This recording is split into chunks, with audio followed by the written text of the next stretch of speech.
Assalamualaikum warahmatullahi wabarakatuh, teman-teman semua dimanapun kalian berada. Semoga dalam keadaan sehat walafiat. Sebelumnya perkenalkan, nama saya Sabina Tia Rahmani dengan NIM K76211104, mahasiswa Pendidikan Ekonomi 2021 kelas D. Nah, pada kali ini saya akan membahas tentang karakteristik of merchandising company, yaitu special journal. Jadi, apa sih special journal itu? Special journal atau jurnal khusus adalah jurnal yang dirancang secara khusus untuk mencatat transaksi yang bersifat sama dan sering terjadi atau berulang-ulang. Pencatatan dalam jurnal khusus dilakukan agar catatan tersebut tidak memenuhi buku besar dengan cepat.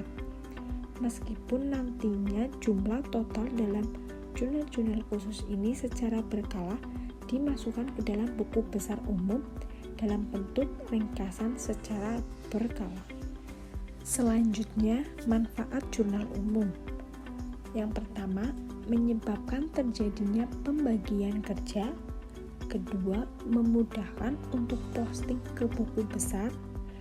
Ketiga, pengendalian internal menjadi lebih baik. Dan yang terakhir, keempat, menghemat biaya dan tenaga. Perbedaan antara jurnal umum dan jurnal khusus.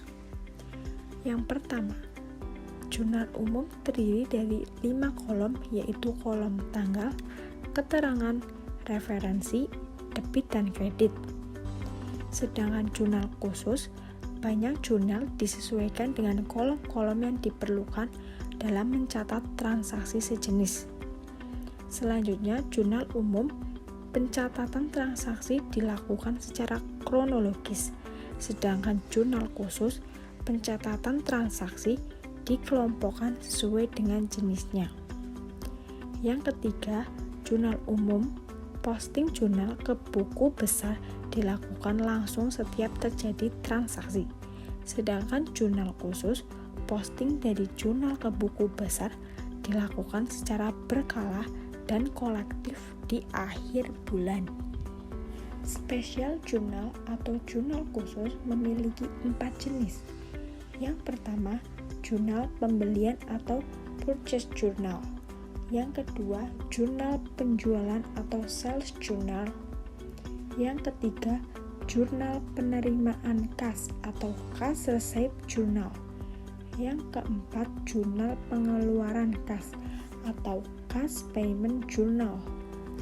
Nah, di sini saya akan menjelaskan satu persatu dari 4 jenis jurnal khusus. Yang pertama, jurnal pembelian atau purchase journal digunakan untuk mencatat transaksi pembelian secara kredit. Di situ terdapat contoh dari jurnal pembelian. Nah, jadi di dalam jurnal pembelian terdapat kolom tanggal, keterangan, ref, debit, dan kredit. Di debit terdapat pembelian dan serba-serbi. Serba-serbi terdapat ref, akun, dan jumlah. Sedangkan di kredit terdapat utang dagang. Yang kedua, jurnal penjualan atau sales journal. Jurnal penjualan digunakan untuk mencatat transaksi penjualan secara kredit. Di situ bisa dilihat ada contoh dari jurnal penjualan yang berisikan kolom tanggal, nomor faktur, keterangan, ref, syarat pembayaran, piutang dagang debit, dan penjualan kredit. Selanjutnya nomor 3 adalah jurnal penerimaan kas atau cash receipt journal. Jurnal penerimaan kas digunakan untuk mencatat transaksi penerimaan uang tunai.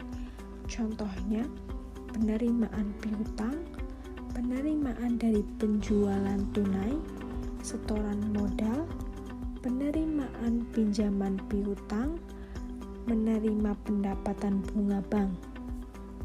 Nah, di situ terdapat contoh jurnal penerimaan kas yang terdiri dari tanggal, keterangan, ref, debit, dan kredit.